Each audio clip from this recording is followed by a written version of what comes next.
যে আমরা আগামীতে সরকার গঠন করব।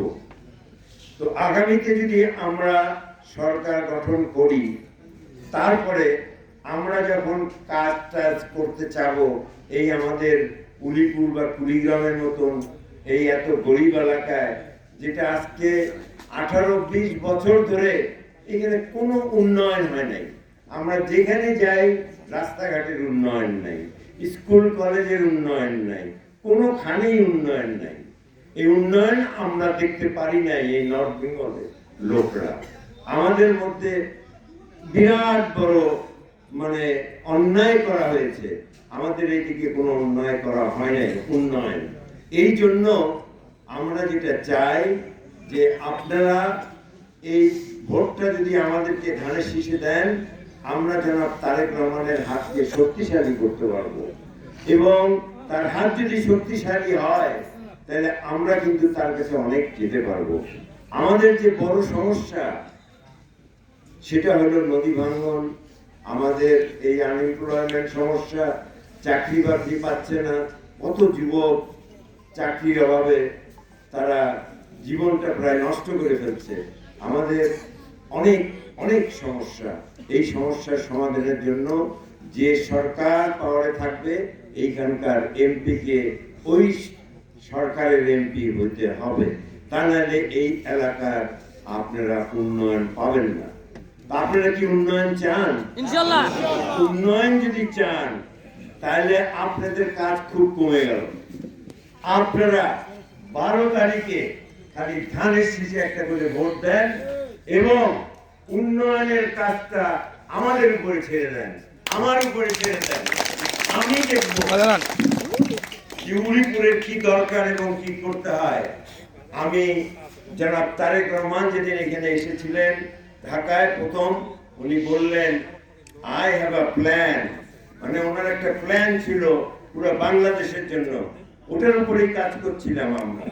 এবং হায়দার যে বললো এই যে কার্ড, তারপরে আপনার কৃষকের কার্ড, ফ্যামিলি কার্ড, তারপরে ইমাম এবং মসজিদের মুয়াজ্জিনদের বেতন টেতন, এগুলো হলো এক একটা কার্ড। আমাদের 8টা এরকম পিলার আছে যেটার উপরে উনি কাজ করছেন।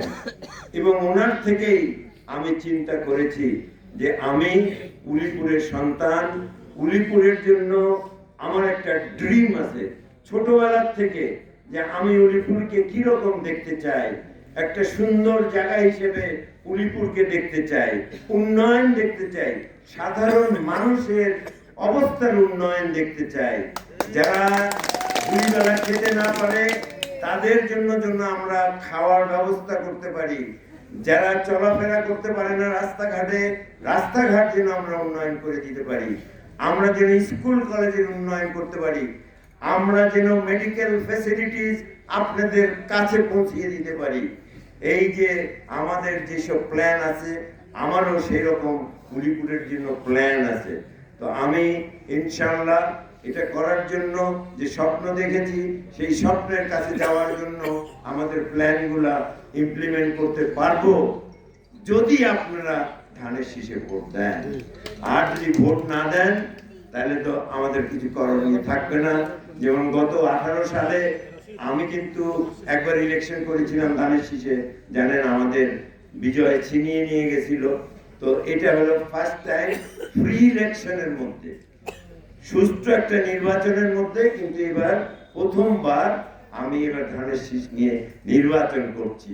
তো আপনাদের সকলের সুযোগ আছে যে আমাকে ভোট দিয়ে আপনারা আপনাদের সদস্য সংসদে আমাকে পাঠাতে পারেন। ভাইয়েরা আমার, আজকে আরেকটা জিনিস যেটা বলি, আমরা উন্নয়ন বলতে যেটা বুঝাচ্ছি, আমরা এটা বৈষম্যহীন একটা সমাজে গড়ে তুলতে চাই। তারেক রহমান বলেছেন যে আমাদের এখানে বৈষম্যহীন একটা সমাজ করতে। কিসের বৈষম্যহীন? আমাদের ধর্মের বৈষম্যহীন, সকল ধর্মের নাগরিকের সমান অধিকার, হিন্দু মুসলিম বৌদ্ধ খ্রিস্টান সবাই একই সম্মান পাবেন এই দেশের নাগরিক হিসেবে। দ্বিতীয়ত, আমাদের অর্থনৈতিক উন্নয়নের দিকটা এখন যেভাবে হয়েছে, অন্য জায়গায় অনেক উন্নয়ন হয়েছে, আমাদের উলিপুরে হয় নাই বা কুড়িগ্রামে হয় নাই, সেই দিকে আমরা সমন্বয় করব, এই সময় সমন্বয় করব। তো ভাইয়েরা আমার, আমাদের বিএনপির অনেক প্ল্যান আছে। আমাদের যেটা একটা আমরা ম্যানিফেস্টো তৈরি করেছি উলিপুরে, আমরা আপনাদের কাছে দিয়েছি, অনেকের কাছে। আপনারা এটা পড়ে দেখেন। উন্নয়ন কোনো ব্যাপারই না আমাদের জন্য যদি বিএনপি সরকার পাওয়ারে আসে আর আমাকে আপনারা এমপি বানাতে পারেন। তবে দুই একটা কথা আমাদের অপোজিশন পার্টির কথা না বললেই নয়। সেটা মনে করেন জামাত ইসলামের কথাই যদি বলি, আমরা কিন্তু ওনারা কোন ইসলাম ধর্মের কথা বলে এটা কিন্তু আমরা বুঝতে পারছি না। কেননা আমরা যে ধর্ম বা ইসলামকে বিশ্বাস করি, আমাদের হযরত মুহাম্মদ সাল্লাল্লাহু আলাইহি ওয়াসাল্লাম তার বিদায়ী হজ, যে আপনারা অনেকেই তার এই বিদায়ী হজের যে লাস্ট বার্তাটা শুনে গেছেন, সেটাতে কিন্তু স্পষ্টভাবে উনি বলে গেছেন যে একটা সুন্দর মুসলমানের জীবনযাপন করতে হলে কি কি করতে হবে। উনি অত বড় কোরআন শরীফের মাধ্যমে না বলে উনি নিজের বক্তব্যে যেটা বলেছিলেন, এটাই আমাদের ধর্ম।